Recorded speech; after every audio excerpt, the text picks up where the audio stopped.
To the newspapers of his time, he was the wickedest man in the world. To his followers, he was a visionary who unlocked the deepest secrets of the universe. To history, he is simply known as Aleister Crowley. But who was the man behind the myth? Was he a true magician who peered into the abyss? Or was he a master manipulator who used the dark arts to fuel his own ego? To understand the darkness, we must go back to the beginning. Edward Alexander Crowley was born in 1875 in Warwickshire, England, into a world of strict religious discipline. His family belonged to the Plymouth Brethren, an ultra-conservative Christian sect. From his earliest days, young Edward was surrounded by fire and brimstone. Every action was judged, every thought policed. But instead of breaking him, this oppressive environment ignited a fierce rebellion. He didn't want to be a saint. He was fascinated by the villains of the Bible. In fact, his own mother, exasperated by his constant defiance, gave him a nickname that would stick with him for the rest of his life. She called him the Beast. Instead of taking it as an insult, Crowley embraced it. He began to see himself as the literal beast from the Book of Revelation. When he inherited a massive fortune after his father's death, he finally had the freedom to pursue his darkest curiosities. He went to Cambridge University, where he excelled in poetry, chess, and mountain climbing. But the lecture halls couldn't satisfy his hunger for the unknown. He wanted power, control, and answers to the questions the church forbade him from asking. In 1898, Crowley found exactly what he was looking for. He joined the Hermetic Order of the Golden Dawn, a secret society of occultists, mystics, and magicians. This was a secret world hidden right beneath the surface of Victorian London. Here, Crowley studied alchemy, tarot, and ceremonial magic. He was a brilliant student, quickly rising through the ranks, but his arrogance and extreme behavior terrified the senior members, including the famous poet W.B. Yeats, who described Crowley as a mad person. Crowley's thirst for magical supremacy led to a chaotic schism within the group. He allegedly launched a psychic war against his rivals, attempting to seize control of the London Lodge. The feud became so intense that it collapsed the Golden Dawn from the inside. But Crowley was already looking beyond England. He realized that to find ultimate power, he had to leave Western civilization behind. His journey took him across the globe, from the peaks of the Himalayas to the deserts of Mexico. Crowley was a fearless mountaineer, leading some of the earliest, bloodiest expeditions up K2 and Kangchenjunga. He walked through remote lands, absorbing ancient mystical traditions, yoga, and Eastern philosophy, blending them into his own chaotic worldview. Then came the year 1904, the year that would change the occult world forever. Crowley and his new wife, Rose Kelly, traveled to Cairo, Egypt. It was during this honeymoon that something extraordinary, or terrifying, occurred. Rose began slipping into deep, involuntary trances. She claimed a cosmic entity was trying to communicate with her husband.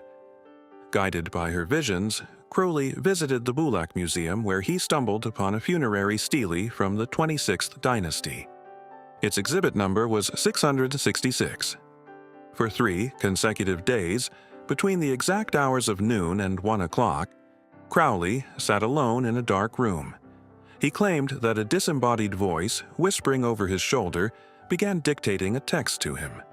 The voice identified itself as Aiwas, the messenger of Horus, the Egyptian god of war and light. The text Crowley wrote down during those 3 hours became the Book of the Law. This short, cryptic document announced the end of the Christian era and the birth of a new age, the Aeon of Horus. It offered a radical, dangerous new philosophy for humanity, summarized in one famous command: "Do what thou wilt shall be the whole of the law." This wasn't a call for simple hedonism. It was a declaration of absolute personal spiritual freedom. Crowley believed that every individual had a unique divine destiny, a true will, and that nothing, no law, no religion, and no morality should stand in the way of discovering and fulfilling it. Love was the law, but it was love under will. With this new philosophy, Crowley became a self-proclaimed prophet. He shed his old identity completely, officially adopting the title of the Great Beast 666. He spent the next 2 decades traveling the world, writing massive, complex grimoires on what he spelled as magic with a K, to distinguish his spiritual work from stage illusions. His practices were shocking. Crowley integrated intense drug use, sexual rituals, and blood sacrifice into his ceremonies, believing these extreme acts could shatter the human ego and allow the magician to cross the abyss into the realm of the gods. In 1920, Crowley took his vision to its extreme conclusion. He moved to a remote, sun-bleached villa in Cefalù, Sicily, and established the Abbey of Thelema. This was meant to be a utopian commune for his followers, a temple of anti-morality where residents practiced rituals, consumed heavy narcotics, and engaged in free love under Crowley's absolute authority. But the abbey quickly turned into a living nightmare. Rumors traveled across Europe of dark, twisted rituals, animal sacrifices, and psychological abuse. The British press caught wind of the madness, branding Crowley as the wickedest man in the world, and a monster who corrupted everyone he touched. The situation reached a breaking point when a young Oxford graduate died at the Abbey after drinking contaminated water, though rumors claimed he had consumed the blood of a sacrificed cat. The public outcry was immense. The Italian dictator, Benito Mussolini, personally signed the order to deport Crowley from the country. The Abbey of Thelema was abandoned, left to decay into a ghost house covered in Crowley's disturbing erotic murals. The final chapters of Crowley's life were a slow, agonizing descent. His vast inheritance was completely gone, spent on publishing his own books, buying expensive drugs, and funding his travels. He wandered through Europe, increasingly isolated, broke, and heavily addicted to heroin. Yet even in his decline, he never stopped writing, never stopped practicing, and never repented. He watched from the shadows as the world plunged into the horrors of World War II, a conflict he believed was the violent birth pains of the very Aeon of Horus he had predicted decades earlier. In December 1947, at the age of 72, Aleister Crowley died in a boarding house in Hastings, England. His final words were reported to be, "I am perplexed," or, according to others, "Sometimes I hate myself." At his funeral, a small group of disciples gathered to read from the Book of the Law, causing one final wave of outrage in the local newspapers, which called the service a Black Mass.